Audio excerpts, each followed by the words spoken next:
Deixa eu falar agora para você de um caso no tribunal do júri, onde um homem, ele sofreu um homicídio, a vítima foi alvejada com disparos de arma de fogo, morreu no hospital e o caso veio a plenário do júri nesta terça-feira.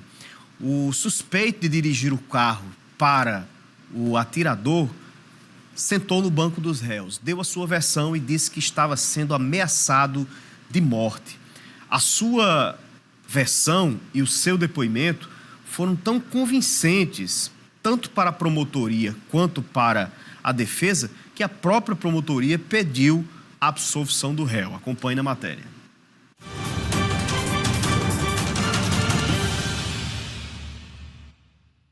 Um crime de homicídio ocorrido em 2014 que só agora vem ao plenário do júri, desembargador Dr. Silveira Martins.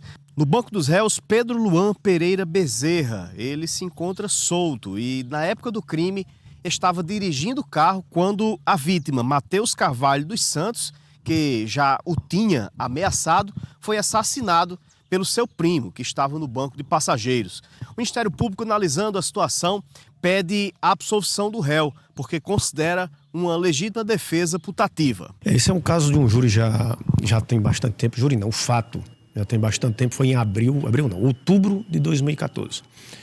Aí nas proximidades de um colégio que fica localizado na rua Frei Miguelinho. O histórico desse crime é o seguinte. Aproximadamente 2 meses antes, houve um homicídio em uma chácara que seria da propriedade de um parente do outro acusado desse caso, que já morreu, já faleceu, chamado Bruno.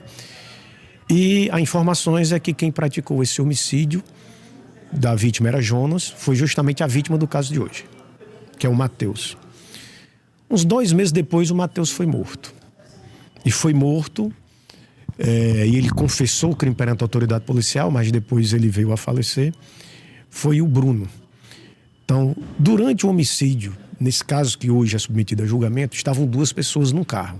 Bruno, já falecido, que teria efetuado os disparos, segundo ele, e o acusado de hoje, que é o Pedro Luan, que estava dirigindo o veículo.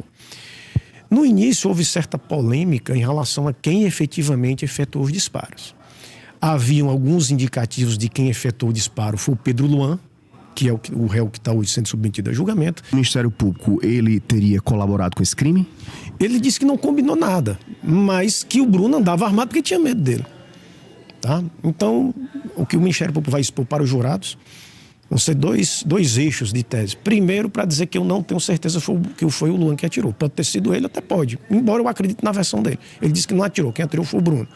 Esse é o primeiro foco. Segundo foco, não tem nenhum indicativo que eles combinaram de matar o Matheus. Se combinaram, isso não está nos autos, eu não posso dizer que é prova. E o terceiro foco, ainda que fosse o Luan que atirou, eu entendo que isso seria o que se chama de legítima defesa putativa. Ele imaginou, o nome é até esquisito, né? O nome, mas eu estou dizendo o nome que é utilizado. O nome doutrinário é esse, legítima defesa putativa. É quando você imagina, diante de uma situação concreta, que você vai ser atingido, que você vai ser atacado, que vão matar você.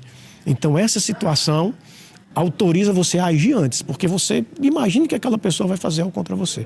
Então, essa é a tese que o Ministério Público vai dizer agora para os jurados nos debates que vão se iniciar. O senhor vai pedir absolvição? Vou pedir absolvição. A mesma ótica é acompanhada pela defesa dos réus, que também pede a absolvição por legítima defesa putativa. Matheus estava a 200 metros da casa de Pedro Luan. Não se sabe bem se naquele dia Matheus estava procurando Pedro Luan para matá-lo. Por que não se pode saber? Porque houve uma coincidência nesse processo. O colégio tinha como vigilante um padrinho de Matheus. E esse Matheus parece que foi pegar uma coisa com o padrinho dele lá. E estava com o capacete levantado, de cara, reconhecível. Quando Pedro Luan veio chegando, dirigindo o carro, ele percebeu o carro, colocou o capacete na cara, levantou a viseira e saiu de encontro ao carro dirigindo a moto com uma única mão. Esse foi o detalhe em que fez ele perceber que já andava assustado de que poderia morrer naquele momento. Ele grita e diz: é ele, é ele. vai nos matar. É Mateus. E aí o primo dele saca da arma e por cima dele, porque ele vem no lado contrário, ele vem pelo lado do motorista e dá 2 disparos.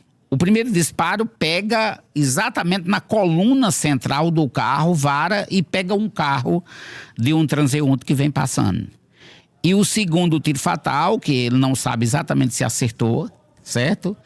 É o tiro que terminou vitimando Mateus. Por que Mateus morreu? Se for olhar no processo, ele só aparece no hospital 2 horas depois. Ele queria escapar sem ter que ir ao hospital, porque ele tinha uma prisão preventiva contra si decretada.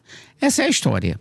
E aí houve, sim, uma legítima defesa putativa, mas praticada por hoje morto Bruno Paes Bezerra.